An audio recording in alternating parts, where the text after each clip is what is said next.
Oi pessoal, tudo positivo? Meu nome é Letícia e bem-vindos a mais um Que Conhecimento.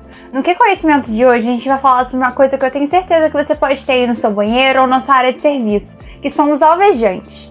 Sim, os alvejantes que a gente usa para remover manchas de roupa, de tecidos, ou aqueles alvejantes que a gente também usa para desinfetar ambientes ou piscinas.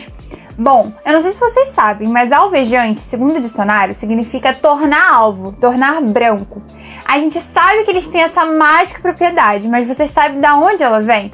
Pois é, ela envolve muita química e é disso que a gente vai falar hoje. Bom, pessoal, para começar a gente vai falar dessa principal propriedade dos alvejantes, que é de clarear ou remover manchas.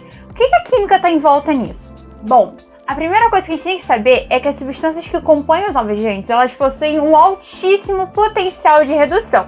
Mas peraí, o que é potencial de redução, Letícia?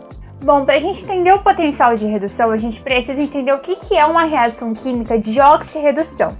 Uma reação química de oxirredução é uma reação onde a gente tem transferência de elétrons entre os reagentes. Desse modo, alguns reagentes eles vão se oxidar, sofrer oxidação, e outros vão sofrer a redução. A oxidação é nada mais nada menos que a perda de elétrons, o que vai acarretar com que ele vai aumentar o seu número de oxidação.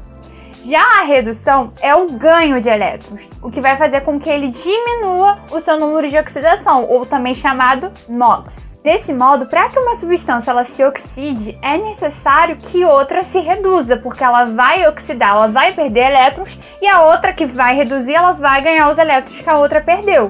E aí que entra o potencial de redução, porque o potencial de redução é essa capacidade que uma substância tem em se reduzir.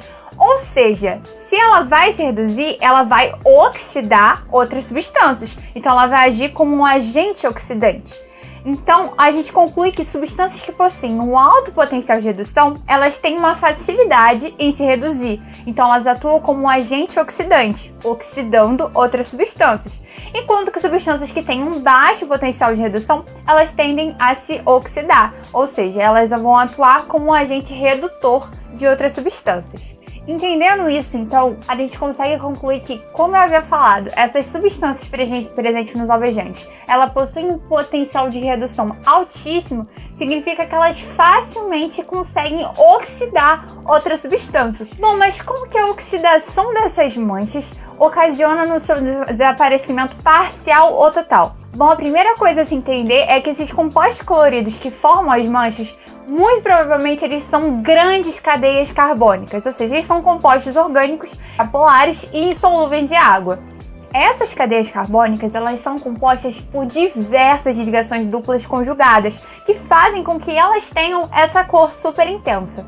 Bom, e como essas ligações duplas conjugadas, elas são facilmente oxidáveis pelos alvejantes, esses alvejantes eles conseguem quebrar essas ligações duplas, fazendo com que essas cadeias que antes eram muito grandes se tornem menores, mais polares e mais solúveis em água, sendo facilmente lavadas e também menos coloridas, o que faz com que a mancha ela possa diminuir ou até mesmo desaparecer. Bom, agora que vocês entenderam como que ocorre essa propriedade dos alvejantes, é importante a gente tratar, afinal, quais são as principais substâncias que são utilizadas lá na formação dos alvejantes. Bom, gente, a primeira substância que é super utilizada é o peróxido de hidrogênio, de fórmula química H2O2, que também é conhecido por água oxigenada, de fórmula química H2O2 e potencial de redução 1,776 volts. Outra substância também muito utilizada é o ânion hipoclorito, o OCl-. O potencial de redução dele já é um pouquinho menor, de 0,89 volts. Bom, gente, só para a gente analisar, o potencial de redução da água é de menos 0,8277 volts, ou seja, ele é negativo. Então é por isso que essas substâncias, o hipoclorito e também o peróxido de hidrogênio, eles são essenciais para compor os alvejantes. Bom, gente, como eu acabei de falar, os alvejantes eles podem ser compostos de diferentes tipos de substâncias. Por isso, a gente pode dividir eles em dois tipos: os alvejantes à base de cloro ativo e os alvejantes à base de oxigênio ativo, ou também a gente pode falar os alvejantes à base de peróxido de hidrogênio. Bom, os alvejantes à base de cloro ativo mais comuns são os que contêm o íon hipoclorito que eu já falei com vocês. Então eles podem ser formados por soluções, por exemplo, de hipoclorito de sódio, que no caso é o caso da água sanitária, que a gente fala muito, ou também eles podem ser formados por hipoclorito de cálcio também. Bom, inclusive, vocês sabem o que significa cloro ativo? Cloro ativo, ou também cloro livre, ele é todo o cloro que vai ter ação inseticida, que é a principal função no caso da água sanitária, por exemplo. Daí você pode perguntar, mas e o restante do cloro? Qual é o cloro que não é o cloro ativo? É o cloro que a gente chama de cloro combinado, que vai ser todo o cloro que, ao entrar numa solução, ele pode se ligar a compostos nitrogenados, formando, por exemplo, as cloraminas. Essas cloraminas, elas possuem baixíssimo poder desinfetante e praticamente nenhum poder alvejante. E algo interessante de se tratar é que, segundo a Anvisa, a quantidade de cloro ativo que tem que estar presente num alvejante é de 2 a 2,5%. Ou seja, em uma solução, por exemplo, de 100 ml, a gente tem que encontrar de 2 a 2,5 gramas de cloro ativo. Bom, tratamos dos alvejantes à base de cloro ativo, mas e os de oxigênio ativo? Bom, eles podem ser formados tanto pelo próprio peróxido de hidrogênio ou também por substâncias que se decompõem formando esse, que é o caso do perborato de sódio ou do percarbonato de sódio. Bom, um adendo que a gente tem que ter é que os alvejantes à base de oxigênio ativo, em termos de saúde, eles tendem a ser muito mais seguros.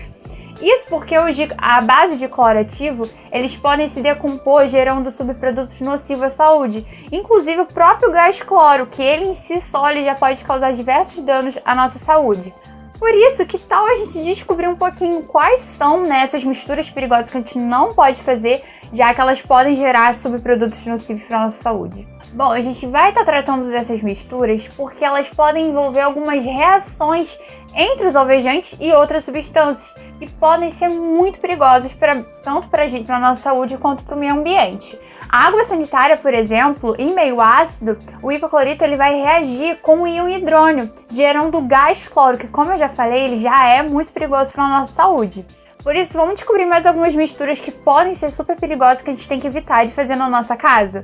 A primeira mistura que eu vou estar falando, ela vai sair desse princípio que eu acabei de falar com vocês, que no caso vai ser a mistura da água sanitária, que ela é uma solução de hipoclorito de sódio, com o vinagre. O vinagre, que ele tem sido utilizado muito como aliado à limpeza, ele tem que ser utilizado com muita cautela, justamente porque ele é formado pelo ácido acético. Então ele vai gerar um meio ácido que pode, devido à presença dos íons hidrônios, reagir com o hipoclorito de sódio e liberar o gás cloro. Então é muito perigoso.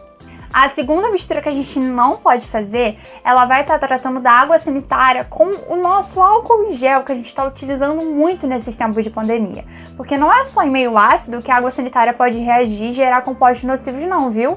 É crucial que a gente tome cuidado para a gente não ter a mistura da água sanitária, não só com álcool gel, mas qualquer outro tipo de álcool líquido também, porque ela pode liberar dessa reação o chamado acetaldeído, que ele é um composto que ele pode trazer, sim, danos para a nossa saúde, danos mais leves em comparação com o gás cloro, com outros compostos clorados, mas que também podem ser muito perigosos para a nossa saúde. Bom, gente, a próxima mistura vai ser a água sanitária com os desinfetantes. Mas como assim desinfetante, A gente sabe que os alvejantes, eles possuem sim um poder desinfetante, mas a gente também tem os chamados desinfetantes, que a gente já fala, já chama eles de desinfetantes, que eles são à base de amônia. E é muito perigosa a mistura do hipoclorito com a amônia, porque ele libera um grupo de compostos chamados de cloraminas, que é o caso do cloreto de amônio. E esse cloreto de amônio ele pode também causar graves problemas ao nosso sistema respiratório e também queimaduras, porque essa reação ela é uma reação exotérmica, então ela vai liberar muito calor. Bom, a próxima mistura também ela vai sair dessa mesmo, porque vai ser a mistura da água sanitária com detergente. Isso porque os detergentes eles também são à base de amônia. Então, o princípio vai ser a mesma, a produção de cloraminas, que, como eu havia falado, elas também vão trazer alguns problemas para a nossa saúde. E por último, mas não menos importante, uma mistura que a gente não deve fazer é o peróxido de hidrogênio com vinagre. Sim, o próprio peróxido de hidrogênio com vinagre ele pode gerar o ácido peracético. Isso devido à reação do ácido acético do vinagre com o peróxido de hidrogênio. E esse ácido peracético, em altas concentrações, eles também podem causar problemas ao nosso sistema respiratório e também queimaduras. Bom, galera, algo a mais que a gente tem que tratar, que é a ação desinfetante dos alvejantes, tá? Essa ação desinfetante ela também sai do princípio de oxidação, mas nesse caso a oxidação dos compostos orgânicos que compõem a membrana celular de diversos organismos. E ao perder a membrana, vão acabar morrendo. Sobre a desinfecção de piscinas ou propriamente da água, existem as chamadas pastilhas de cloro. E adivinha de que essas pastilhas de cloro são formadas? Claro, de compostos clorados. Em geral, essas pastilhas são formadas pelo cloreto de sódio, que em água vai liberar o dióxido de cloro, que também vai agir como um agente oxidante. Bom, nesse caso, como vocês perceberam, a gente não usa o hipoclorito, e sim o dióxido de cloro. Isso porque, apesar de um excelente desinfetante, o íon hipoclorito ele pode reagir com matéria orgânica, como é o caso dos ácidos úmicos, que são decorrentes da decomposição de folhas, e gerar um grupo de compostos chamados trialometanos, os THM. Esses compostos eles são formados por um átomo de carbono, um átomo de hidrogênio e 3 átomos de algum halogênio, como cloro ou bromo.